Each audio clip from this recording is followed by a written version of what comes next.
All right, so I've been doing this podcast now for close to 5 years, and I've never once.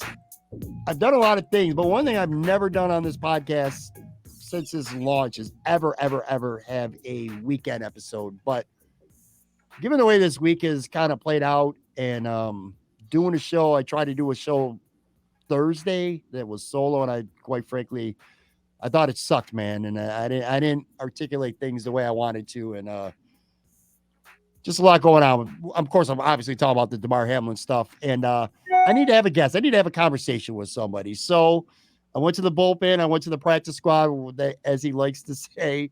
I'm hurting today. Yeah, I'm so everyone knows. Yeah, I'm Joe from Queens. Joe from Queens. I'm gonna air my Festivus first before we get into like serious matters about Hamlin and everything. Go ahead. So like, first off, everyone, as Pat admitted, the first time he's told the truth, he had a terrible podcast with just him. I guess I don't know. I don't listen, but I'm sure. Like maybe there was some people that liked it. So Pat tells me, "Hey, can you be on the podcast we're recording this on a Friday night at 11:30 right now. It's 11:45 because Pat's late." Yeah. And I'm like, I'm sick. So everyone who's tuning in thinking like I'm just gonna bust Pat's balls, which I will. But if I'm gonna it's gonna be the Joe show, it's not, because I have like a frog in my voice. It's not gonna be great. So this is Pat's dream, where I get to like nod and go, yeah, I can agree with that, and maybe I'll steer him in a different conversation. But it's short and sweet takes. Yeah, it's short and sweet takes. It's all about Pat's ego, as always. So here's what I want people to like understand. Like, aside from me being sick, I told Pat, hey, I'll do it, but if you find someone else, let me know, because I would rather that they do it because I'm sick. Mm-hmm. Of course, Pat admits to me about an hour and a half ago, I didn't find anyone, but I also didn't bother to look. So this is what I get here. I get this guy, I'm sick. I'm preparing to go to the Caribbean next weekend, so I'm trying to not use my voice as much so I can get healthy. I can go to the Caribbean and, get wasted and stumble on the beach. And this guy won't even get another person. Then, to top it off, Pat has this like never-ending hard-on to try to give me like a last name on this podcast. I don't know why. He doesn't like Joe. He doesn't like Joe from Queens, which if you're watching that video, that's the lower third. Mm-hmm. That sometimes it's Joe from NYC. Sometimes it's just Joe from Buffalo Wins. And I don't want to use my last name because there's a lot of sick fucks out there who might be listening to this podcast and are gonna go, I know that guy's last name. Let's go call his work and get him fired because he didn't like Brother Bill's video this week or something stupid. So I want people to understand how much I have to go through just to get on this damn podcast. It's like screening. I'm sick. I don't have a last name that Pat likes. And I actually, if anyone wants to suggest a name for me, I don't give a shit at this point. You want to call me Joe Exclusive or Joe Geary or Joe Aaron Quinn? I don't. Joe Geary. Joe Wander, Art Wander, the ghost of Chuck Dickerson. I don't care. Send your tweets to Pat.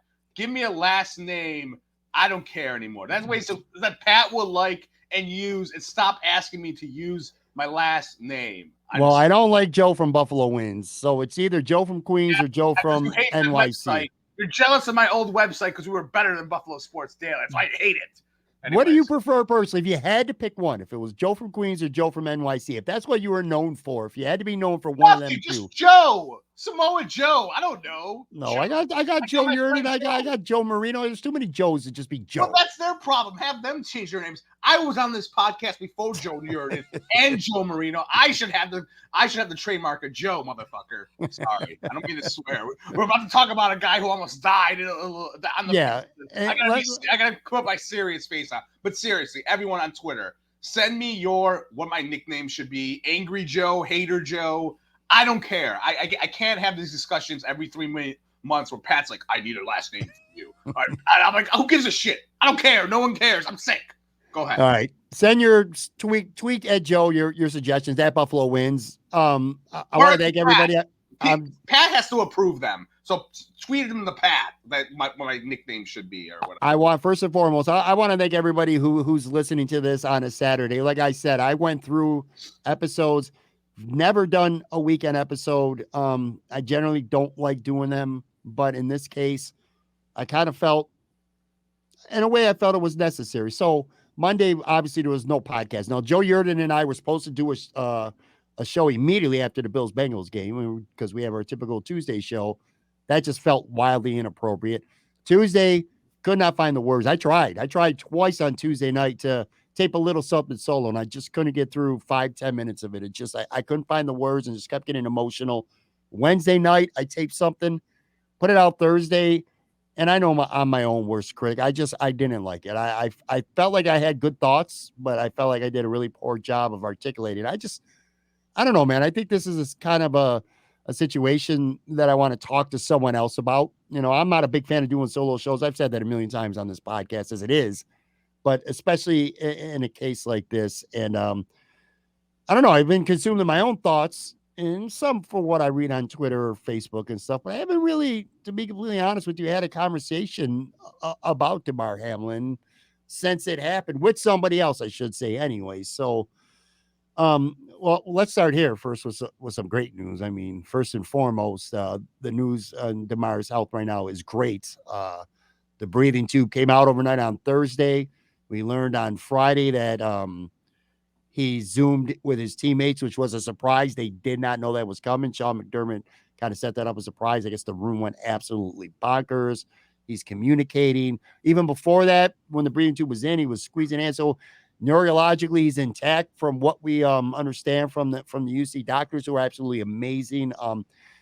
It's just great news medically all around. I think you couldn't realistically hope for better news than this. And I don't know, Joe, it just feels like a miracle. 72 hours or whatever it is we're taping this now, removed from everything. Like I said, I haven't really had a chance to discuss this with other people. Like, what were you doing for the game? Let's go back to the game on Monday for a few minutes here. Like, what were you doing for the game?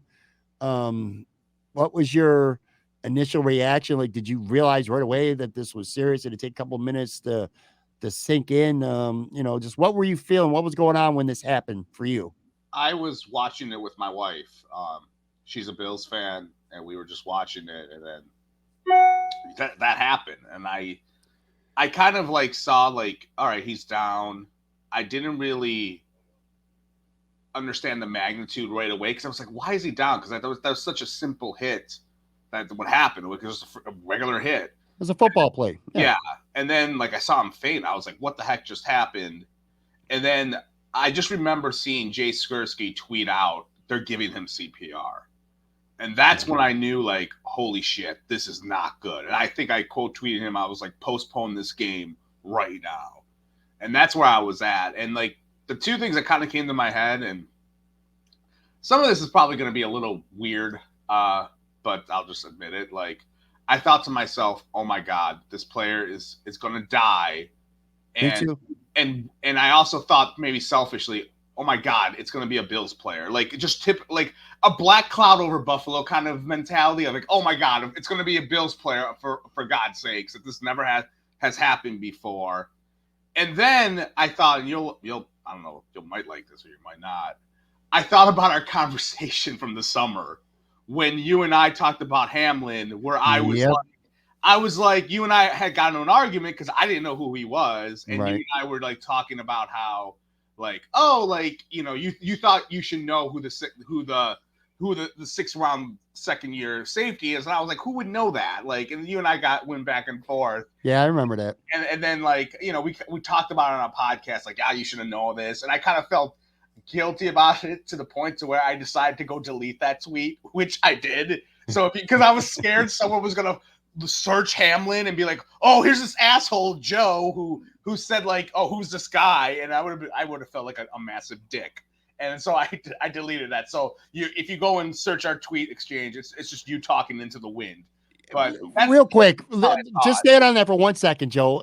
Sure. In fairness to you, I think what you were saying is that the average football fan, Bills fan, is not going to know who the backup safeties, the depth players are on this team. Now, the hardcore fans, obviously, podcasters, media people, of course, they know. And I'd say hardcore fans, they definitely are going to know every player on the roster. But the average casual fan who watches the game and doesn't spend all week obsessing about the next game and what happened in that game. They're not going to know who the third and fourth safety on the team is. So, in fairness to you, it wasn't like you were being outlandish or ridiculous. I'll give you that. But I just felt bad because I was like, oh, I kind of like that's. I mean, I hardly have tweeted about him this year, and that was like the one thing I remembered. I was like, oh my god, this guy's he's gonna die on the field. But it was just crazy. I mean, my wife was really upset. I was like, upset, and it was very surreal.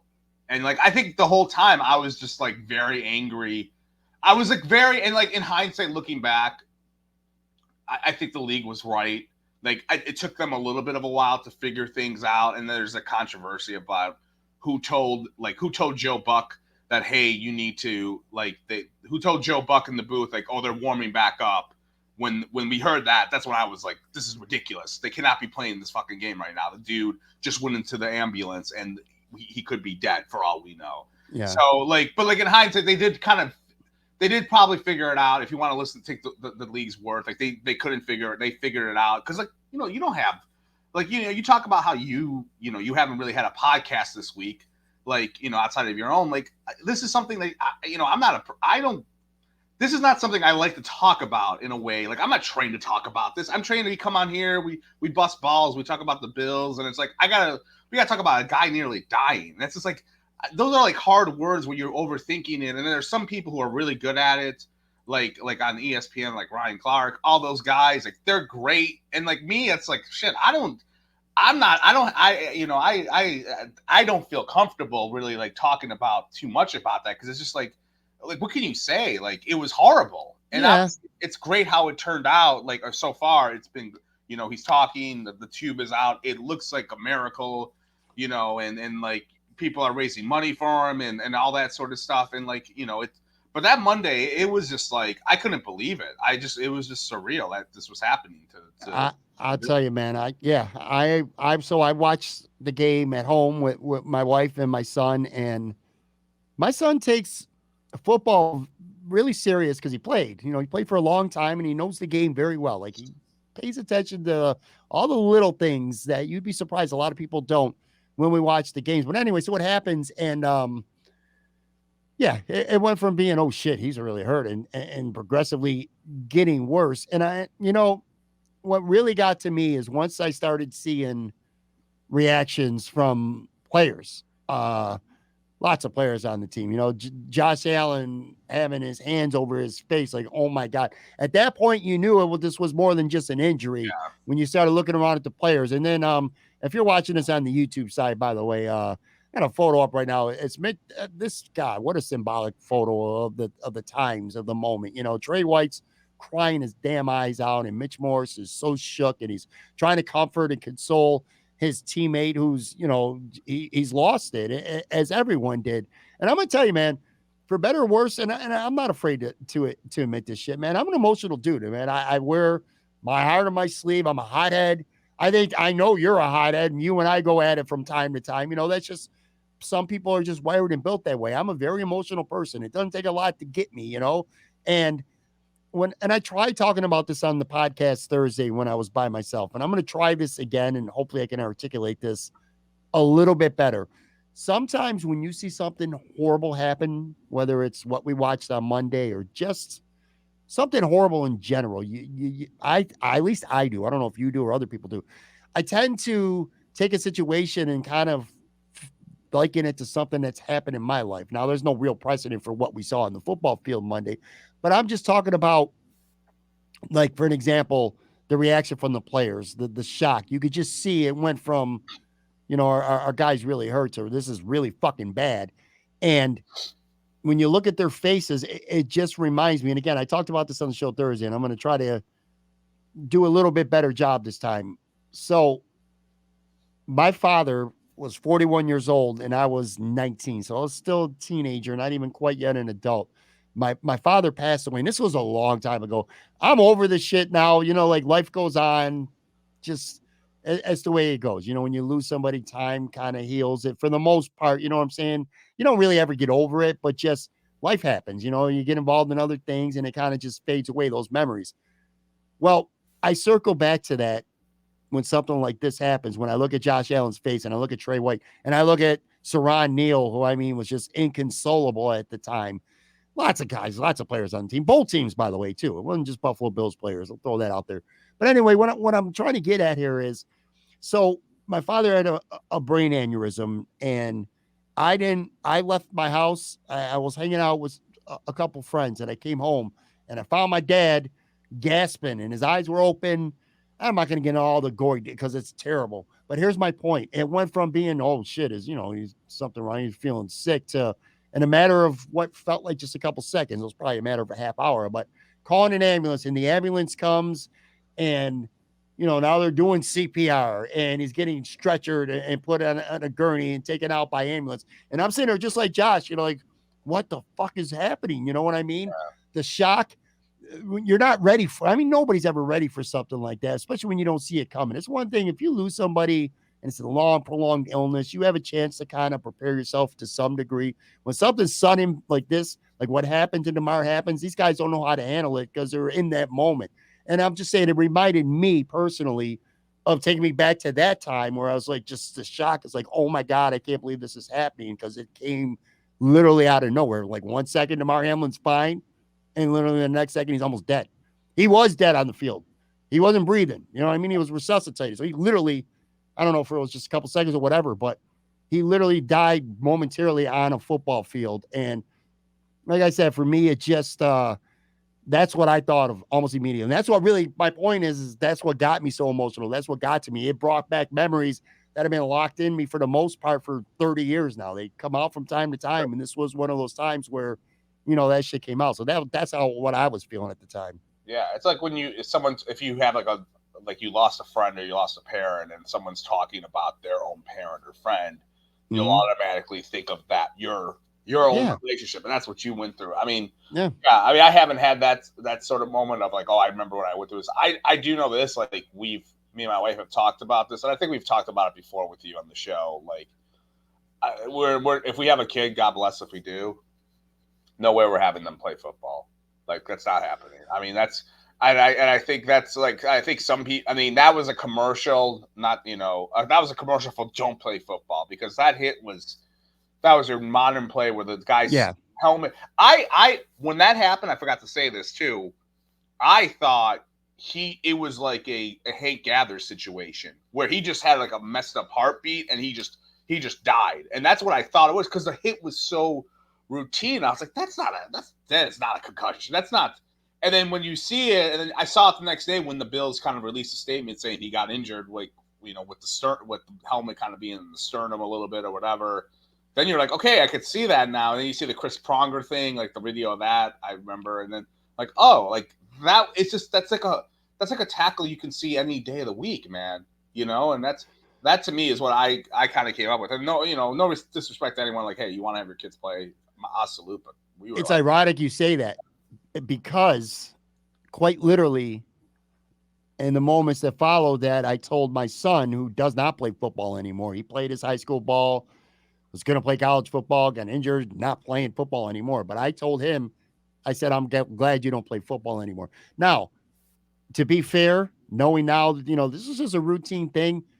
If you don't want your kid playing football because it's too violent and too dangerous, I completely agree. And for the record, I would at least contemplate it now, whereas I would not have done it before. He was going to play football. I would at least think twice, but I don't think this is the incident in the play to say my kid's not going to play football just because it was so routine. Had this been, say, the play where, say, with Miami, where Tua smacked his head on the ground from getting hit, then he'd be like, yo, fuck, my kid ain't playing no damn football. Not saying that it's wrong to say that based on this. I just don't think that this specific play. I thought it was more because I would think of a violent hit as being like, well, that's a violent hit. If he's playing Pee-wee football, right, and he gets smashed, okay, that's not going to happen in like the pros. But that was such a routine hit where all it was the guy's helmet like hit his sternum basically, and that for sure felt like a play that you would see on Saturday at a high school game. You know what I mean? It wasn't like someone coming to kill the guy and then he knocked him out and he's out for like the year or whatever. Right. It was a violent hit. It was not violent at all. I mean, so I agree 100%. And speaking of, so like I said, I kind of likened the shock and awe of the Buffalo Bills players and coaches to how I felt in the moment when that happened to my dad. Just though I can't believe this. The other thing that I was able to kind of liken to my own personal life, and I want to preface something. This is not comparable, like in terms of what happened to Damar Hamlin and what I'm about to talk about briefly here. It's not even in the same stratosphere, but the point is the same. So when they started talking about his mother, Nina, who they came down from the stands, and just horrifying to see your child. I mean, 24 years old, 14, 44, whatever. It's still her child, And it reminds me, it takes me back to Florida, junior year, high school football. My son Shane, it was his first ever varsity game. And I talked about this a little bit on the podcast Thursday. But again, I felt like I did a really terrible job. So I'm trying to articulate this a little better second time around. My son's first high school varsity start, junior year of high school, full stands, couple thousand people in the stands. Florida high school football is no joke with the crowds. They're big. And my daughter, who did not live in Florida with me, she was older. She stayed back here, finished school. She was there with her boyfriend, the first and only time she ever seen Shane play in Florida live in person, as opposed to watching it on YouTube TV every week. But anyway, second quarter, he's covering a punt. A teammate knees him in the head, which I know this at the time. Now I know it. I didn't know it at the time. He's down. He's injured. You hear, injured player on the field. You hear it 100 times. Number 9, my kid's name. And then it's like, all right, well, get up. And he's not getting up. And he's not getting up. He was literally knocked out. And about 6-7 minutes, nothing's going on. No updates. The TV, like I said, they cover it on YouTube TV. That went off. The cameras to the side. They're not showing it. The crowd is eerily silent, just like I'm sure it was in Cincinnati on Monday night. We're sitting there like, what the hell? An athletic trainer comes and gets my wife and I and brings us onto the field. And I'm scared shitless at the point. Again, I'm not comparing the extent of what happened. I'm just saying I was scared out of my freaking mind. So we get out of the stands, walk across the other side of the football field because the injury happened on the far side of the field. And I'm literally walking and my arms and my legs, I'm shaking because I'm so scared. Turns out, again, he was knocked out cold. They put him on, and by the way, I should have said this too. An ambulance comes on the field, and that, you know what I mean, and paramedics are out there, and we don't know exactly what happened at the time. So we get to him, and eventually we know he's going to be okay. Like I said, he got put on there at some point. It was more for precautionary than anything. He was moving his limbs. We knew he was going to be okay, and that he avoided something terrible. You know what I'm saying?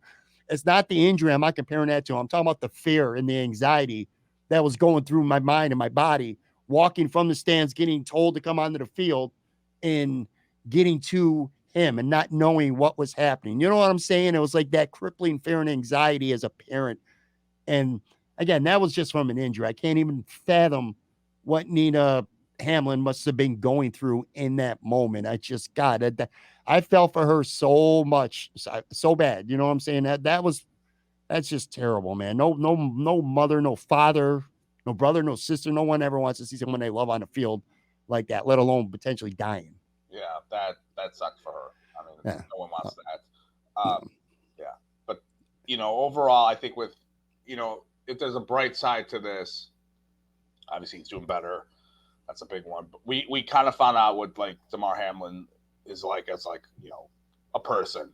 And something that, like Ty Dunn did a really good story on him in the offseason before that. Then you heard about, like, the thing with his mom's, the toy drive that his mom was doing and things like that. And, like, sometimes, like, tragedy, you kind of, when something like that happens, you get to, like, look at you get to look at the other side of football. And, like, sure, these people are more than just football players. They're people who are actually pretty good. And imagine being, I agree 100%. We'll talk about a few of those in a couple of minutes too. Imagine though, Joe, being in the stands. We both watched it on TV, and you know about this. I have a very close friend of mine. Her name's Jed, and she's not on Twitter, but she's on Facebook. And she put up a status as somebody who was sitting in the crowd. And again, I'm gonna read this, kind of get your reaction. I mean, most of this you've already heard, but this was her thoughts in the moment. She was talking about the stadium, and lots of credit's been given to Cincinnati, to the fans, to the administrators, the officials, everybody, and it's very much deserved. But anyway, I'm gonna throw it up on the screen real quick here. And I'm gonna read it off what she said. And this is my friend Jen was talking about what she saw, like what people were seeing that you didn't see on TV. Now, a couple of these things we did see on TV, but for the most part, we didn't. She says, let me tell you what you didn't see on TV. This was her status. Not one Bills fan or one Bengals fan left their seat. The entire stadium was almost silent. The entire Bills team was around the ambulance. The entire Bengals team was down on one knee.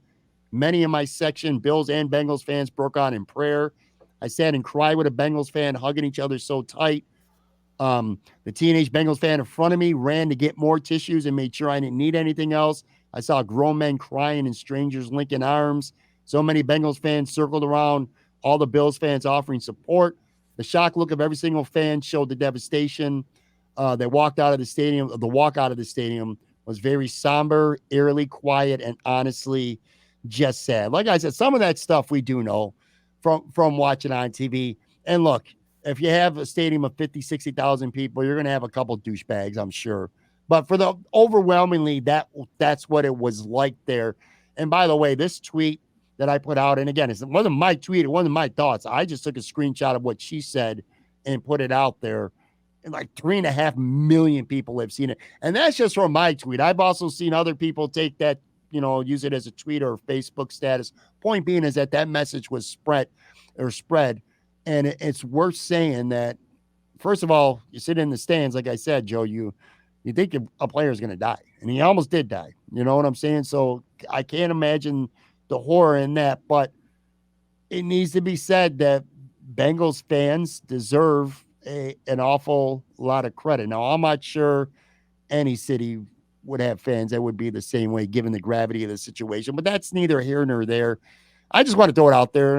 You probably do too, Oh and yeah, get your I opinion mean, on this. Bengals fans deserve a lot of credit for how they acted. I thought it was all class. absolutely. I mean, we've come a long way from when Michael Irvin career ended in Philadelphia and they booed him when he was out cold, in like the late '90s. So yeah, I think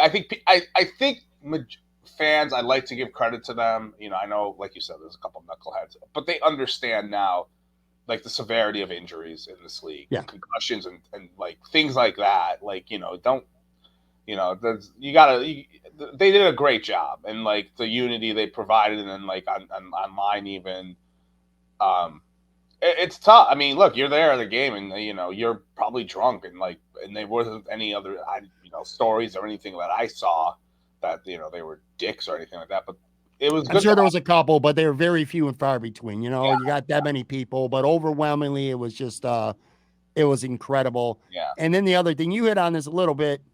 I'll talk about it for a few minutes, and then we'll take a break. I want to talk more on the other side of this too. But the job that the ESPN did, the national media, in the blink of an eye, it's hard enough. Now, I'm not a trained professional like these men and these women are, but that said, it's hard enough to put together thoughts and things like that when you have time to prepare. Like, this happened days ago, and I'm just now being able to kind of have a conversation about it. Imagine being on the air and somebody's potentially dying in real time with a producer in your ear, and you got to take a break and you don't know what's going on. I thought Joe Buck and Troy Aikman did a very good job, all things considered. I think the ESPN studio, when it was Susie Kobler and Adam Schefter, I thought they were pretty good in the moment. Booger McFarland was really good. He was very emotional. He's a player. He was feeling it, and you could just tell. You could see that brotherhood and that fraternity in Booger's comments. You could just see it.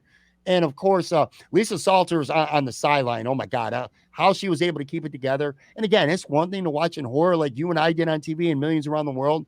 Imagine being on that sidelines right there, 50, 60 yards away from what's going on, and the fear and the crying and the tears.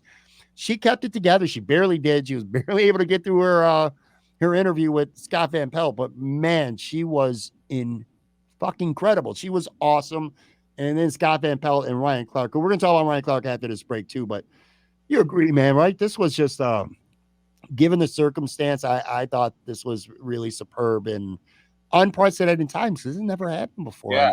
During a game, man. Yeah, I thought they were great. And that's why they work for ESPN, I guess. But like, you don't get trained for that sort of stuff with sports like that. And right. But I think it hits home very much so for these players because, as you said, it's a fraternity for them. they see themselves like this could happen to me, and they care about these players, for the most part. And I mean, I was glued to the TV. Like, I had to take a break probably like towards the end of Tuesday, where I was like, okay, I need to. Yeah. I just let me know where he's at. Like, let me know his status in terms of Yeah. like. I couldn't. I physically could not sleep on Monday night after what happened. I couldn't. I don't even think I attempted to try to go to sleep until about 2:30 because I was just horrified. I was scared that I was going to fall asleep and miss on Twitter. That something. Quite frankly, I was expecting him to not make it. And I think a lot of people were. So that makes what's happening now all the more enjoyable and remarkable. You know what? I'll tell you what. Here's what I'm doing. I'm gonna take a break.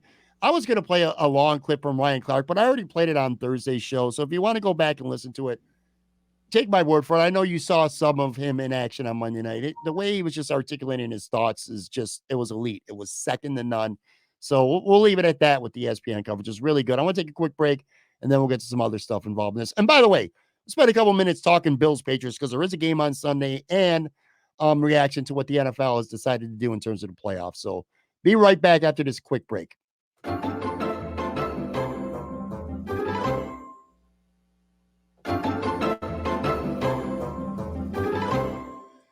All right, I'm back here with Joe from Queens. I guess that's what we're calling you today, Joe from Queens. All right, so we talked about, like I said, the what happened. We're talking about the instant reaction in real time.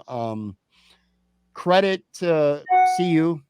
I mean, the medical team. And we learned, like you said, whenever something like this happens where somebody doesn't die because of the actions of a group of people, they deserve recognition. And I'm going to be completely honest with you, man. I had never in my life heard of the name Denny Killington until about 36 to 48 hours ago. And this man is He's a hero.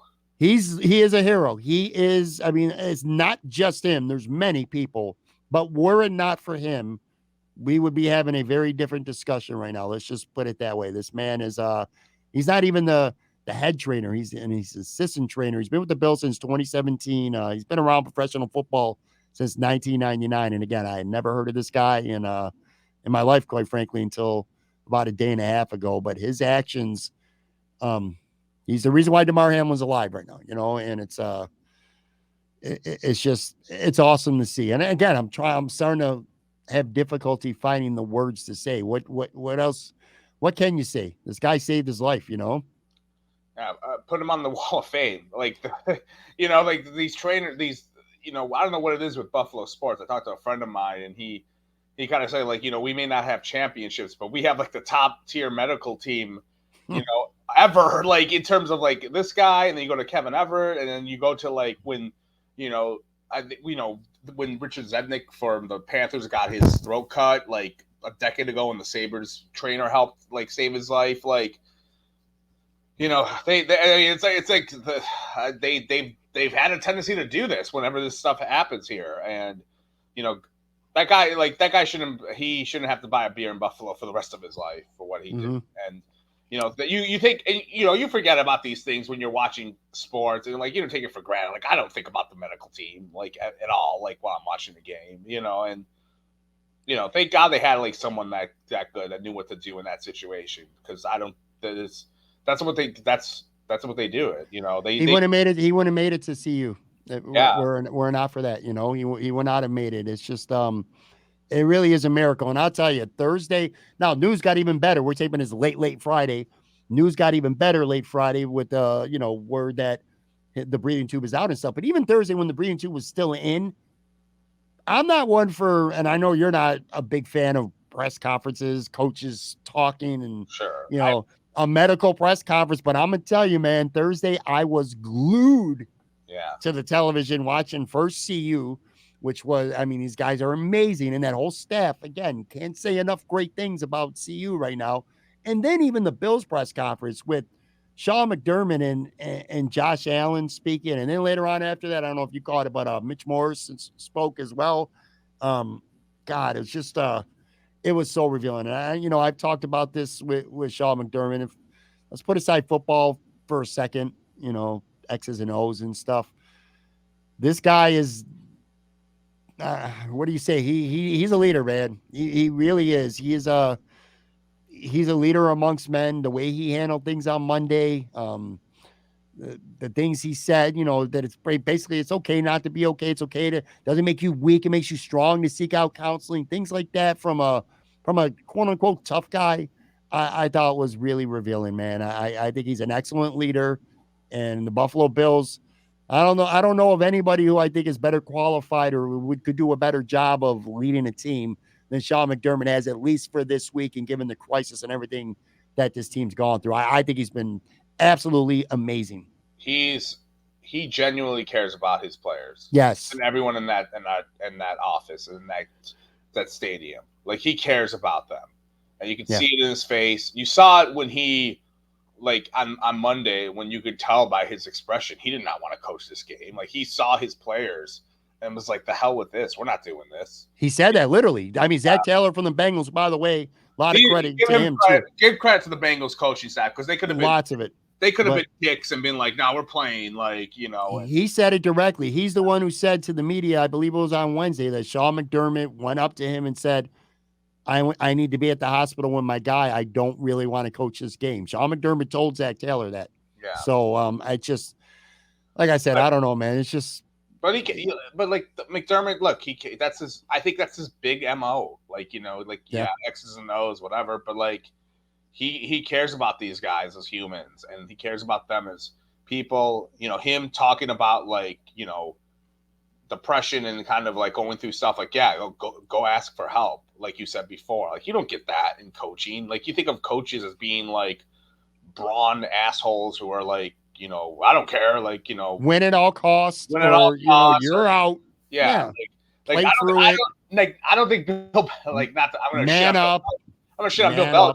Yeah, I'm going to shit on Bill Belichick, but like, Bill Belichick doesn't strike me as a guy who genuinely cares about his players. Like, he's kind of like like, he just doesn't, like, there are coaches that just don't come across that way. Yeah. They're just like, they look at them as employees, where he looks at them as family. I said you get more out of people when you look at them as family. And absolutely. Yeah, for sure. And I got a whole new level of respect for Sean McDermott. I really, truly do. I said on social media on Friday that he could be the Bills coach until he retires for the rest of his life.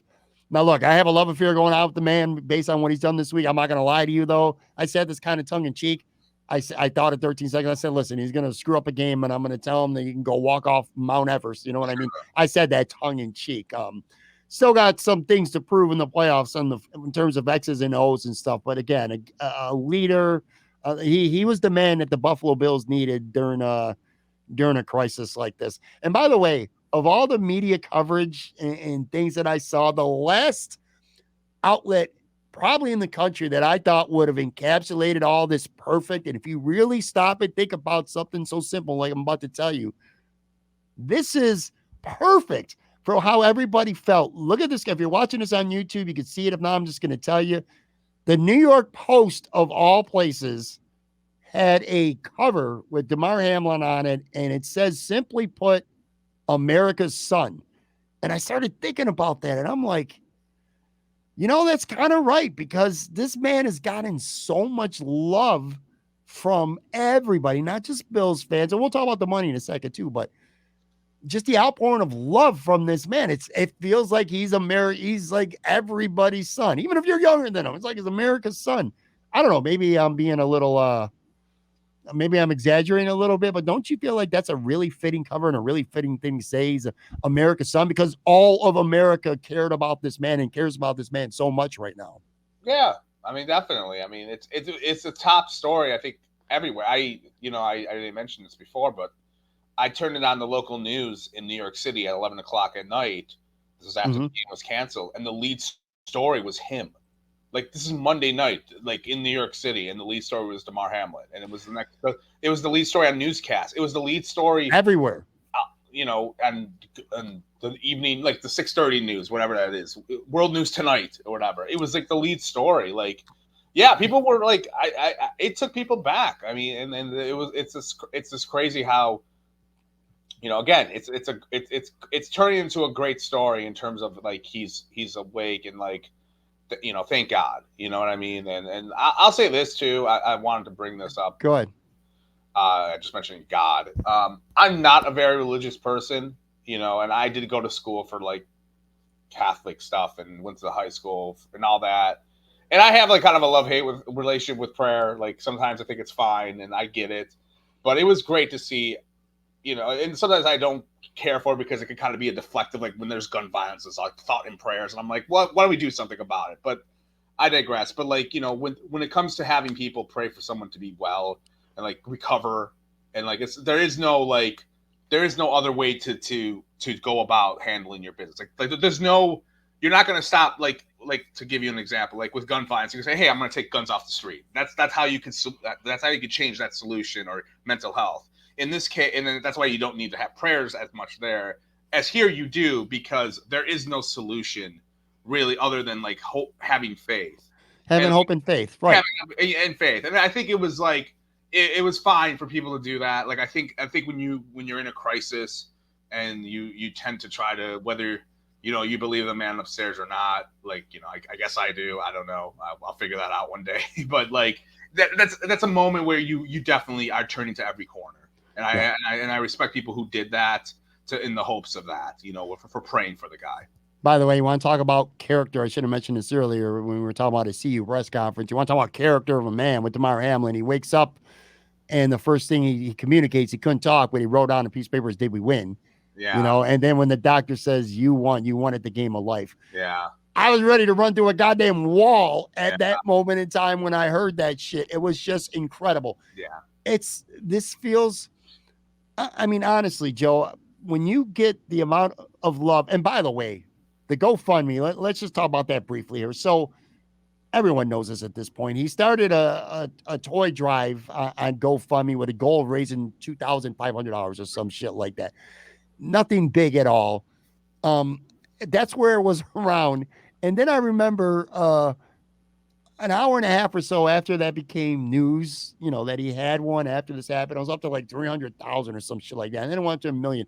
As we're taping this really late Friday into Saturday morning, I looked up a handful of minutes ago, $8.1 million. Yeah. $8.1 million. And here's the best part about that. And by the way, money is great too.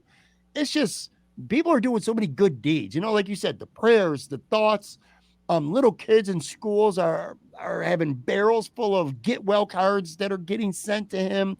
People are buying food and bringing it to the family when they're in the hospital and to the workers who are there.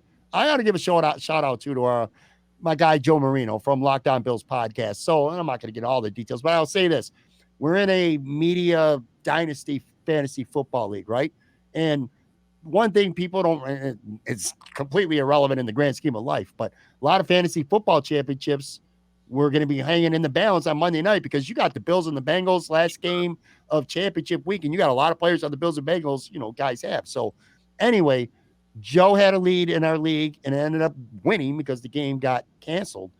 What he decided to do with the money is he bought every single person in the league Damar Hamlin shirt from 26 shirts because part of the money goes to that charity. And then with the pros, after the money was left from that too, he donated all that as well. So I got to give a big shout out to Joe Marino. I thought that was really cool to buy everyone in the league a shirt and donate the leftover winnings to Damar Hamlin's charity. But anyway, I don't know, man. Maybe it's selfish. Maybe it's not. I don't. It feels good to care so much and be so passionate and be so happy about this news right now. You know what I'm saying? It's like, usually when you have people honoring you and people praying for you and money being raised, it's unfortunately and sadly, it's usually after the fact. It's usually after somebody's passed away. They're not around to see it. The single best part about everything that's going on now is, God willing, things stay on the course that they appear to be on. This dude is going to walk out of a hospital and he's going to feel the love like on levels that you just don't see often. He knows about the money. He's going to see people. He's going to see the love. He's going to feel the love. He's going to take a good look at the GoFundMe and a lot of the messages and read some of the cards that he's getting from people. He's going to watch some of these clips that people have been saying about him. He's going to watch, hopefully, on TV on Sunday and see that people, that the 3 is being painted on sidelines for games and that there's going to be all kinds of honors before the games. And not just for Buffalo, all the games. He's going to get to see this shit. And usually when you get this much outpouring of love or something like that after something that happened to him, it's usually, unfortunately, they're gone. And he's not. That's the best part.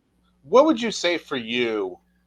How has this changed your perspective of watching football or just in general? Just has this what like do you think it will change you, or do you think in a week you're going to kind of forget about it? It's a very fair question. I think a lot of people would say that's a fair question too.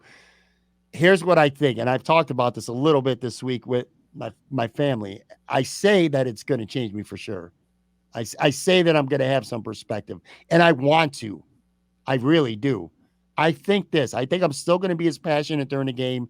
I'm still going to fire off angry tweets when I'm mad. And I'm still going to be pissed off after a game if they lose, especially if it's the playoffs, because I woke up or I went into this year thinking that this is the year the Bills got to win the Super Bowl, and I still feel that way. But I think the difference between now and maybe a couple weeks ago is whereas I'm still not over 13 seconds. Let's put it that way, okay? I'm still not completely over that. I think the Bills win the Super Bowl were not for 13 seconds. But anyway, that ate at me for a long time and still does to an extent. I get triggered easily when it comes to that. I think now I will be able to get over losses quicker. I will be able to get over the pain of my favorite football team losing because I'm going to be able to, and I also will, relate it because I am a podcaster and we do talk about players. I think I will be a little less critical at least, or even if I'm critical, it will be on a more humanizing side. You know what I'm saying? Like you could say, Dane Jackson not playing well. He's playing bad. But when you start talking about him like he's a bum, get him out of the league. This guy doesn't deserve his paycheck. That's bullshit. That's over the top. Those are the kind of reactions, the hot takes, whatever stupid shit you want to call them. That's what I think hopefully will change for me the most is that I will be able to humanize players a little bit more. That makes sense.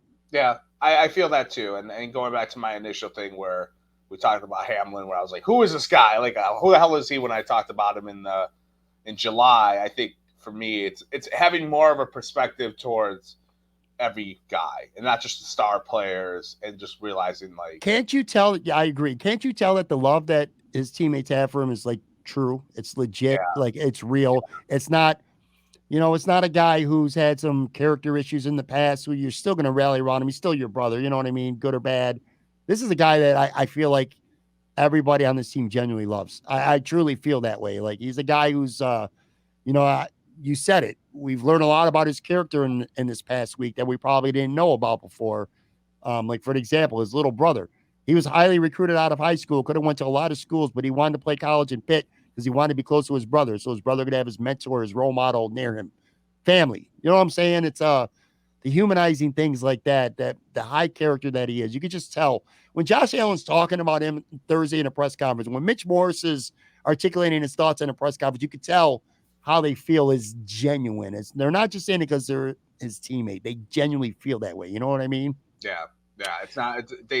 And that's, I think it's part of the locker room there. Like when you have a family. I mean, of 53 guys who come from different backgrounds, and you get to know each other more. You're locked in a camp for like 6 months out of the year, and that's your family. And I think you get to know those people. But like he seems like a great guy, and I definitely I'm looking forward to him. Hopefully getting out of hospital and getting to know him more in terms of like him. He's obviously going to do a lot of interviews, I'm sure.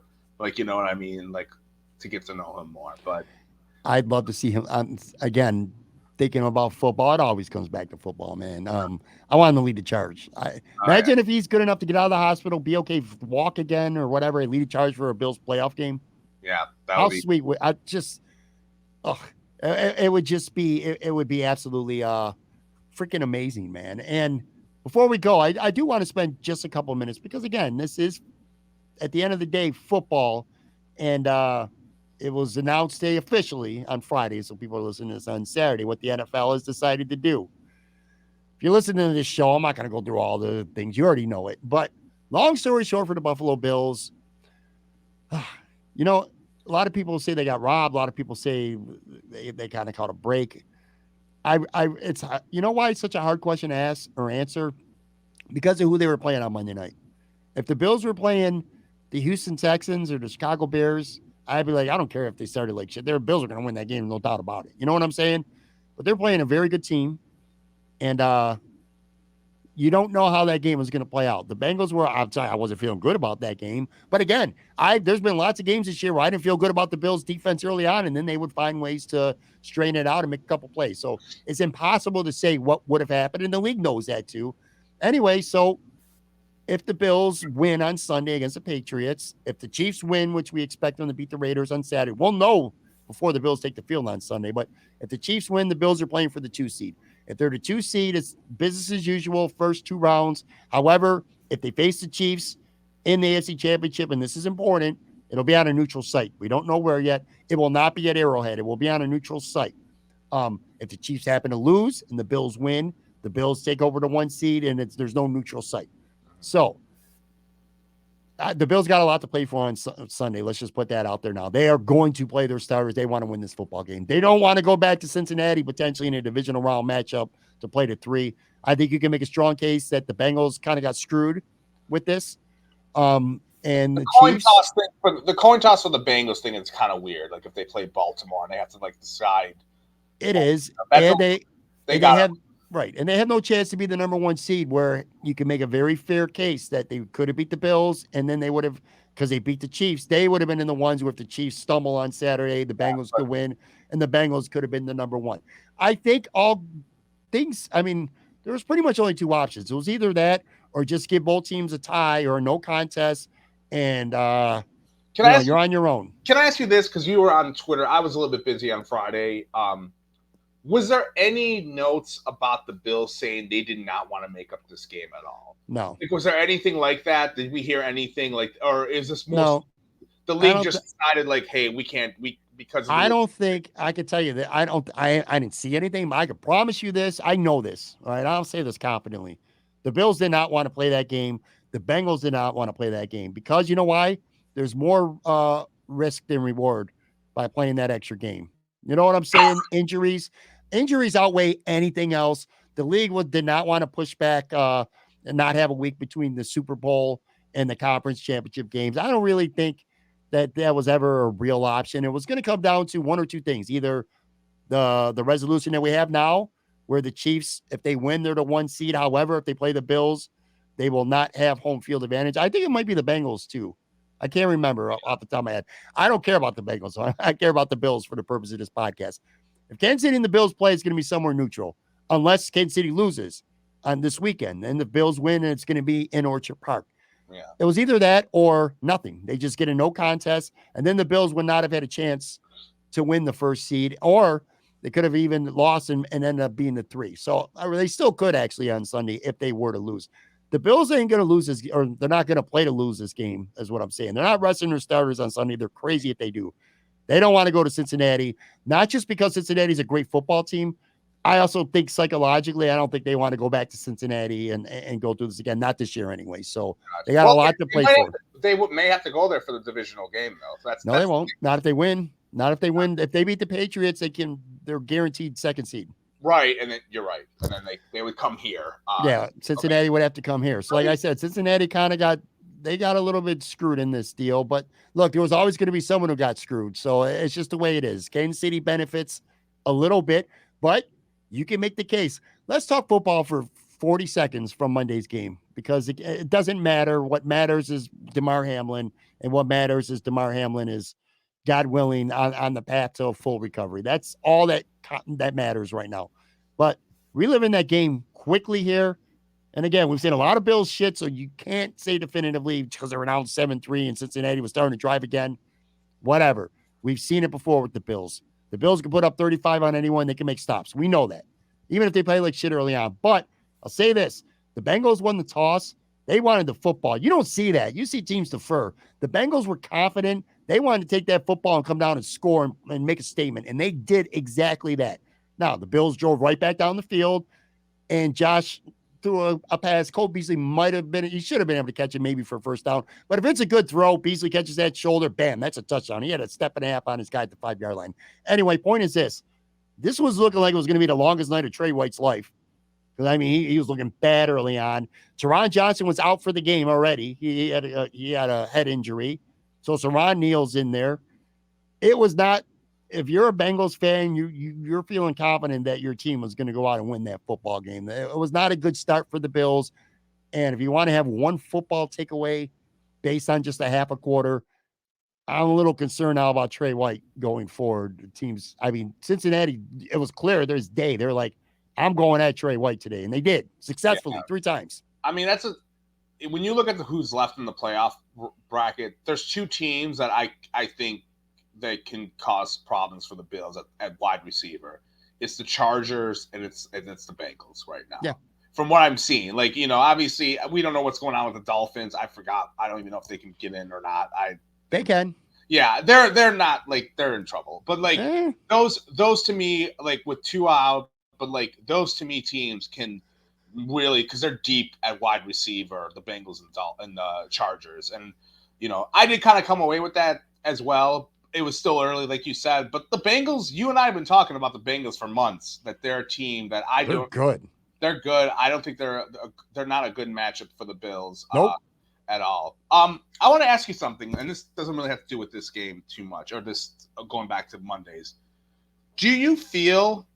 I'm going to articulate this one. I'm going to load it up a little bit. Over the years, I can kind of think of times when, like, a player like got severely hurt, and then they made it into like a rally cry. Like, you remember this. You remember in 1991, Mike Utley, the Detroit Lions offensive lineman, got paralyzed on the field. They made a rallying cry where they took it all the way to the NFC Championship game. And, like, the narrative was we rallied around this guy. He was there, kind of like, spiritual, like, even though he wasn't dead, obviously, but, like, he was paralyzed. Do you feel that there's more pressure now on the Bills to, like, win?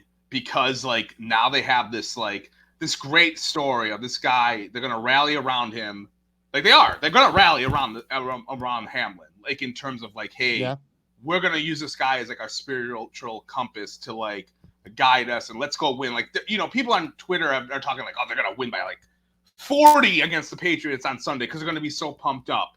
Do you think there's more pressure now on them to win because of, like, this? Because can you imagine if, in a way, like, I know it's – look, I'm putting my football cap on for this second. Can you imagine if they, like, lost in the divisional round and, like, just kind of, like, man, they went through all that and, like, yeah, and like, it would have been poetic for them. Like, they're going to do it for this guy. They could do it for Hamlin, and, like, they're going to do it for, whatever, for him. You know what I mean? Like, do you feel that there's more pressure now on them to win because of this? Like, in terms of, like, we got to do it for him. In a way? I feel this way. I feel there is a ton of pressure on the Bills to win, but I feel there was a ton of pressure on the Bills to win before Monday Night Football happened. This is they've been the Super Bowl betting favorites the entire year. So they've already been feeling that pressure all season long. In terms of a rallying cry involving Damar, I would say this. In the playoffs, absolutely. If I'm going to be more concerned, I'm going to be honest with you. If I have one concern about Sunday, it's that this whole week, they're ready to run through a wall right now. I mean, God, their teammate, they thought he was gone. They thought he was dead. And now he's breathing, and now he's flexing and Zoom meetings and telling his players that he loves him. They're going to fucking – I've seen the Rocky montage clips flying around social media. Everyone's fired up. I get that. What I'm a little concerned about for Sunday, if there's one thing I'm concerned about, and I'm not concerned about a lot, I'm just going to be honest with you, but physically and emotionally, they're spent. And you know what it's like when you have adrenaline and you're like, it doesn't bother you for a while, but at some point that adrenaline kind of goes away and then you're back to being physically and emotionally spent. If it's the third quarter of a tight game and, things ain't clicking, I'm a little concerned about them being drained just from a very long week, a short week. I mean, they played on Monday night and they barely practiced, which is something that we've said a lot of with the Bills this season. They barely practiced. They're emotionally have been through the ringer.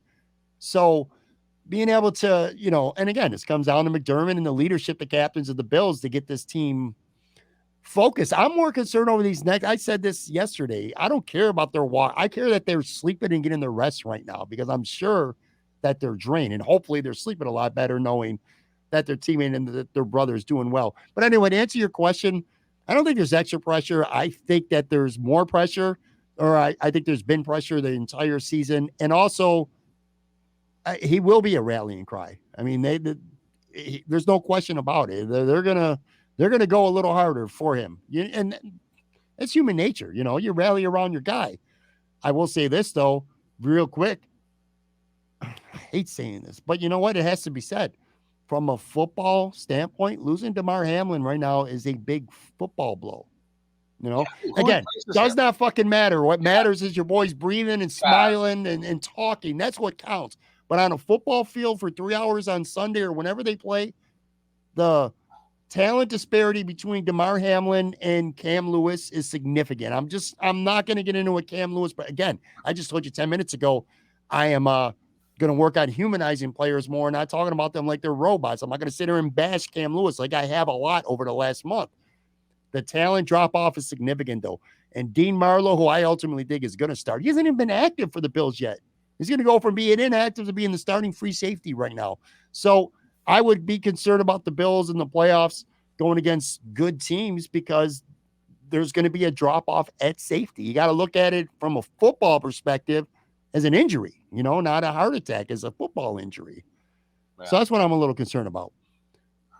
But I'm not concerned about Sunday. I'm just not. I'm one of those people who say the Bills, not Bills by a billion. I hate that term, but the Bills are they should blow out New England. And real quick, so people can understand, if you're paying somewhat attention, but not a ton, but you want to know what's going on probably with the playoffs. If the Chiefs win on Saturday, before the Bills even take the field, the Chiefs are locked in as the number 1 seed. But again, we know it's going to be a neutral site championship. Let's assume the Chiefs win, and let's assume the Bills win. I mean, those are the most likely outcomes. The Bills would be the 2. That means they play 7 in the first round. Right now, New England is winning in. But obviously, if the Bills win, they're the 2. That means New England lost. That means if Miami beats the Jets at home, no lock, because you got Joe Flacco against Skylar Thompson going on right now. But if Miami wins that game, they're in, and they're the 7 seed. So it would be the Bills playing Miami in Buffalo, very likely without Tua. Okay, you're probably looking at Teddy Bridgewater. If Miami happens to lose to the Jets, then you're looking at Pittsburgh if Pittsburgh can beat Cleveland at home. So I would say it's 50% Miami and maybe 45% Pittsburgh. Now, if you want to take it one last step, let's just say Tennessee lose or beats Jacksonville. Jacksonville could end up being that other 7 seed if all other 3 teams lose, including them. But anyway, I think more than likely it's Miami or Pittsburgh, one of them. And then if the Bills can handle business in the first round at home, you're talking about they would play the highest seeded team left, which would be, or the lowest seeded team, which is almost, it would be Cincinnati probably. I'll tell you though, 4 or 5 is going to be the AFC South champion, which I think is going to be Jacksonville, and they'll play the Chargers. I think the Chargers are going to win. You could be looking at a divisional round where the Jaguars scare me a little bit. I don't know why, because I feel like they have a lot of talent there, and they got when you have a lot of high picks, and then obviously we know the coach. I don't think they're there yet. Yeah, but I think sometimes when you have high picks, there tends to be a little bit more of you're worried that they're they've had a bad coach, which has been their issue. The last 2 coaches they've had, the guy last year, I forgot his name, whatever. That knucklehead was terrible, but Urban Meyer. Yeah. Urban Meyer. It worries me. Trevor Lawrence isn't. I mean, that guy was people were sucking for him, and he's been good. He's been hot the last month or so. Let me ask you this real quick: who would you rather play, the Dolphins with Bridgewater or the Steelers with Kenny Pickett?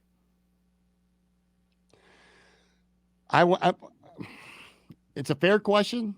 I'm not trying to be a homer here. I have zero fear of either team. It doesn't matter. I'm not afraid of it. There's nobody in the first round of those teams, and I might look like a real idiot a couple weeks from now by saying this.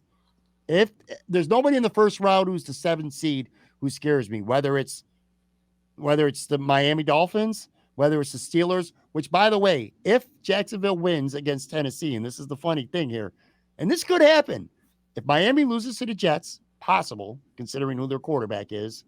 If Pittsburgh loses to Cleveland, possible. New England still could get in the playoffs. Because if they both lose, New England would be back in. So they could be playing New England in the first round. So none of those teams scare me whatsoever. I would say Miami's got the 2 receivers who could really hurt you. But if Teddy Bridgewater is the one throwing the football, I'm just not concerned. And Miami's got a lot of injuries too. I mean, they're banged up bad. I'm not sure they're going to beat the Jets. Pittsburgh's got some different. TJ Watt can take over a game. He kind of did it against Buffalo in the opener, not this year, the year before that, and but they got a rookie quarterback. And the None of Bills these teams beat him by like 35 this year. So. Right. I think you're looking at this, Joe, and we'll wrap it up by saying this. And again, we're highly speculating, but if things go the way you would expect them to go, I think you're looking at a second round, which would be the divisional round, where Cincinnati would be coming to Buffalo, and either the Chargers or the Jaguars would be coming to Kansas City. And I'm going to tell you right now, the Chargers absolutely could beat the Kansas City Chiefs. Yeah. They're good. Chargers. It's been interesting with the AFC because the AFC, I think, has gone almost exactly like how we all thought it would probably go in September in terms of who are the teams like involved. Like Jacksonville is kind of a surprise, but I think we all like the Chargers had a slow start to the season, and they're exactly where I think we all thought they were going to be at. Mm-hmm. And the Chargers scare me because I'm scared of offenses because I'm like, ooh. Like, that's where, like, there's more pressure on Josh Allen. Like, he's got to match these guys. And, like, the Chargers scare me in that regards, and so do the Bengals. I'll tell you what, the Chargers also have Bosa and Khalil Mack. So they got two great pass rushers. Derwin James is one of the best. That's what I'm telling you. I think the Chargers, who probably are going to finish 5, would go to the Kansas City Chiefs. Even if the Bills don't end up the number 1 seed, I'm still not sure that they wouldn't end up playing a home championship game anyway in Orchard Park. But anyway, again, that's down the road. One last question, I will let you go. You asked me about Sunday, and do you have, if you're a Bills fan, are you worried about this game on Sunday, or do you think they're going to roll the Patriots? I think they're going to roll the Patriots. I think it's a matchup that I don't know what it is. I'm not even saying that in the momentum because like they're going to do it for Hamlin. Like, yeah, obviously, it does matter. It does matter. Like, you know, I think momentum does matter and how you feel, and like that extra motivation does help. But from taking that away, the Bills just match up really well against New England. I don't know what it is. Like, as long as the weather isn't terrible, they just match up well. Like, they just have more firepower. Josh Allen and Diggs have basically owned them. I feel they should win. One thing I'm gonna ask you, and then we can go off. And if the Bills, I hate to ask this question, but if the Bills somehow get eliminated early in the playoffs, let's just say they lose in the divisional round or maybe the wild card, do you feel that there could be a point of view where you could say, hey, like they went through too much this year, where this Hamlin thing kind of like stuck with them a little bit, the injuries and all this stuff kind of was like it was too much for them. Like they saw their, like, you can say like, hey, even though he's getting better, obviously, and look, he could walk out of the hospital on next week for all we know. But like, would you say like, hey, like that's a fair thing to say? Like, if it slows, is it a legitimate excuse? Is that what you're asking? Is it a legitimate excuse? Like, hey, they just like you know, and I hate to ask this because I'm not saying like maybe in that kind of a. I'm just curious. Like, is that because I could definitely see like it being a talking point after the season. Like, if they get eliminated early, like, hey, they went through so much shit this year with like moving, and like, not just him, but like moving the team around, like with the freaking storm where they had to go to play in Detroit and things like that. Like, I just wonder if that's going to be a talking point, and it should be a talking point. Look, you don't want to talk about these guys being human beings, and Sean McDermott talked about that in his press conferences. They are. Yeah. Yes. I mean, you're talking, listen, every team has someone like Micah Hyde who goes down unexpectedly and it sucks and you got to overcome that. Von Miller's a guy that they do the bank at. They built this defense. They predicated being able to get to the quarterback, and they chose Von Miller to pay a boatload of money, and he tears his ACL on Thanksgiving. The second straight year on Thanksgiving, a Bills player tears his ACL. That's hard to overcome. And then you talked about the weather. They had to go play a game in Detroit. They played 3 games, I think, in 9 days or some shit like that. They've been able to not get to practice at various times because of weather this year. And then, of course, they had a teammate almost die on a football field. Yeah. That's a lot, man. It's just interesting to me because it's like, man, if they lose, like, how could I get like, I'm sure I got angry a little bit, but it's like, shit, like, they've been through a lot this year, man. Like, I don't want to go through that. Like, Jordan Boyer's been playing hurt pretty much the entire season. Poor man. You know what? I'll say this, and then we can go off. I hope that guy gets paid. Look, I hope they pay him. If he doesn't, I hope he gets paid somewhere. I don't know why.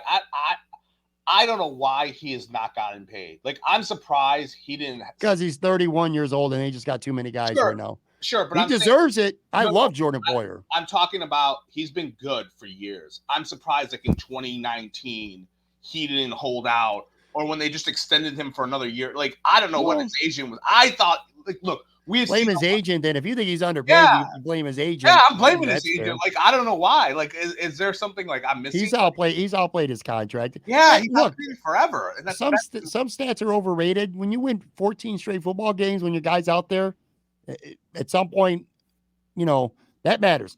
Now, did the Bills win 14 times because Jordan Poyer made big plays in 14 games? Of course not. But he did make some big plays in some big games. So he has plenty to do with it. There's a lot of meat on that bone when it comes to the Bills winning with Poyer. I wish he would have been a little bit more selfish and tried to get paid in 2019 or 2018. He'll get a nice, probably maybe a 3-year deal that's voidable after the first or second year. I don't know if it's going to come in Buffalo though, because you got Tremaine, you got Ed Oliver, you got younger guys. Yeah. And before this happened, you could make a very fair case, and it was a very fair point. And I thought about this. I've talked about this with Aaron Quinn plenty on the show. You got Micah Hyde coming back next year, and you got a nice young player who's still ascending in Damar Hamlin. You know, there's your safeties next year. You can't afford to pay everybody. So unfortunately, Jordan Poyer probably goes and gets some bank somewhere else. Real quick, too, by the way, I'd be remiss before we get off the year. We've said it like 5 times that we're going to get off, then we start talking about something else. But John Murphy, man, John Murphy had a stroke, which I didn't even hear about until today on Friday when we're taping this. So obviously, best wishes for him. Joe's through the years had a lot of fun, innocent fun. It's tongue-in-cheek fun. It's not nasty fun. John Murphy, the John Murphy memes where he gets overexcited and acts homeristic with his Buffalo Bills tweets. Anyway, again, that's tongue-in-cheek. It's not nasty personal or any of that shit like that. And I hope. Anyway, we hope for the best. We hope for the best for him. He's recovering. I don't want any of the people like I make fun of like to have a stroke. So yes, obviously we want. I mean, how much shit does this team have to go through right now? Yeah, when you're play-by-play, he's been here forever, and it's like in the understandably why, but it's almost like a little side story. One of the things I was thinking about on Monday was like Chris Brown took over, like the first time he's doing play-by-play for the Bills, and like. That dude has been there forever. He's been there for like 3 decades. Like in the 90s, he's been there. And the first game, it's like you got your big shot at calling an NFL game, and that shit happens. I was thinking about him, like, man, that poor dude is like this is my first game, and like a player dies like through the first or almost. One final little tidbit as well about this, and it's not funny. I'm not saying it's to be funny because there's nothing entertaining or funny about it. But my buddy took a ride. Who I work with took a ride to Cincinnati with his girlfriend and went to the game. Pre-gamed outside, was little late getting in, and they couldn't find their seats or something like that. And by the time they got there, what happened. Wow!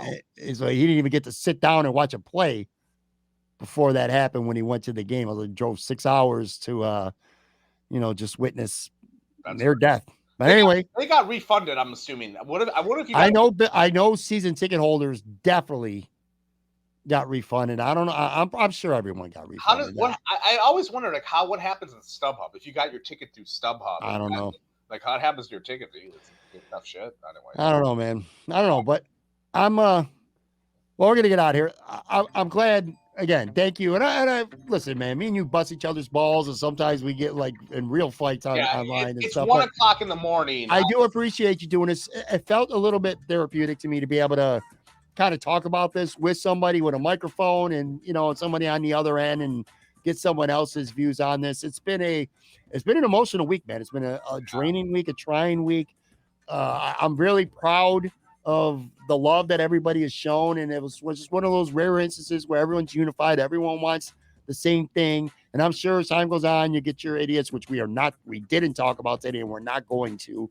But it was just nice to see everybody come together for a good cause. And most importantly, it's beautiful to see what looks like could be a happy ending. But anyway, give Joe a follow on Twitter at Buffalo Wins. Come up with some better stage name for him or podcast. If you guys have any stage names, and also when the hell I want to draft something. You've had me on here like 3 times in the emergency setting. I just want to draft something. We'll draft something next time. Oh, you won't. Not at 1 in the morning though. Bullshit forever. Anyways, guys, thanks for tuning in. If you happen to be watching this, like I said, make sure you follow or subscribe on YouTube. Hit that like button.